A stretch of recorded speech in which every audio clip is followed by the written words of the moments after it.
What exactly is an NFT and what does fungibility means? It's very important to understand this. NFT stands for non-fungible token. It usually represents the ownership of a digital asset, but it can also represent the ownership of a physical asset, as you will be able to see later in the NFT use cases section of this course. NFTs can be owned, collected, and traded.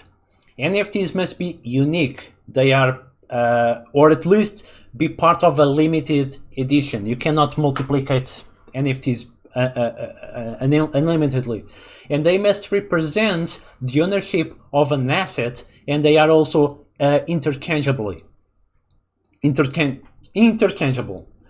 process of transforming an asset into a token is called tokenization, and a token is like a certificate of an asset that it represents. NFT can be seen as a certificate of ownership and a certificate of origin of an artwork.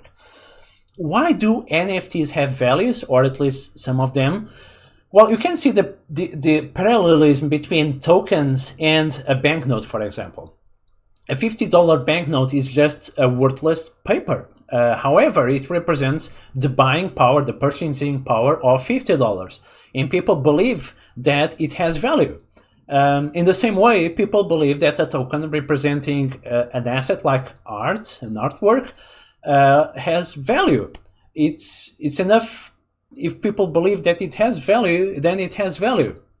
And there is a market for it. There are many forms of assets, such as physical assets, things like property, a car, or gold, and digital assets like Bitcoin, Ethereum, or numbers in your bank account, or digital art. These are all assets that can be represented in the blockchain.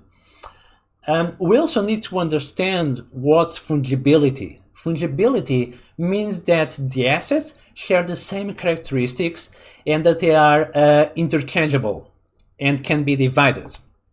For example, if I give you a $50 note and you give me a different $50 note, I have the same value.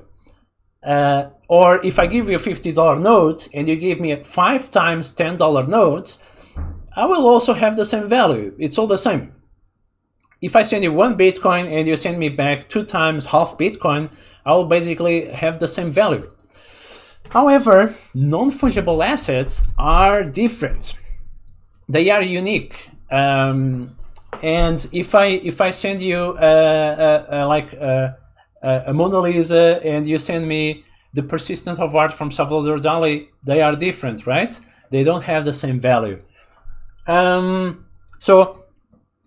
Non-fungible tokens represent unique assets that cannot be simply exchanged with one another and cannot be divisible also. They have unique characteristics. Okay, another example. Certain Pokemon cards, like Pikachu, have a different value from Alakazam. They are different cards. Make sense? Also, if I cut the Pikachu card into pieces, I will destroy its value. Most of the times, I cannot divide a non-fungible asset. Like, I cannot divide the Mona Lisa painting, right? The same way, NFTs are unique in value and cannot be divided, as they represent one unique single asset, like one Pokemon card or one Mona Lisa painting. Now, why do we need blockchain here? Well, Pokemon cards are managed in a centralized way. They are managed by a company in Japan that decides how many cards are they going to print. And they manufacture new cards, they control the supply and demand, and they control the artwork of those cards. We trust that they are doing a good job, but someone working for the Pokemon company, I don't know, could eventually try to print a few extra rare cards for his friends, and this will be unfair, right? Blockchain allows artists to control this and to self-publish their digital art in a decentralized manner without the need of a centralized company to validate their work's uniqueness. The uniqueness can be validated by the blockchain. And blockchain is like a huge immutable database that is distributed across thousands of computers. Everything is transparent and visible to everyone. Blockchain really allows the creating NFTs that can verify the ownership and be exchanged, and they are indivisible, they are secure, and they are unique. An NFT is this kind of digital certificate stored in the blockchain. Any blockchain that supports smart contracts can have NFTs, but most of the NFTs are created in the Ethereum blockchain. And also it's important to say that NFTs allow the creation of digital assets from real artwork, okay? Allowing to create limited editions that can be tracked digitally. It is impossible to forge an NFT. Although there are many scams involving NFTs, and we are going to talk about that later in the NFT security section.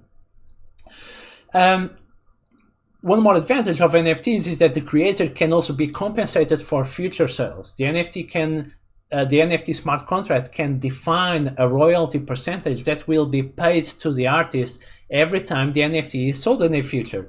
And this can happen in a totally automated way, which is really wonderful.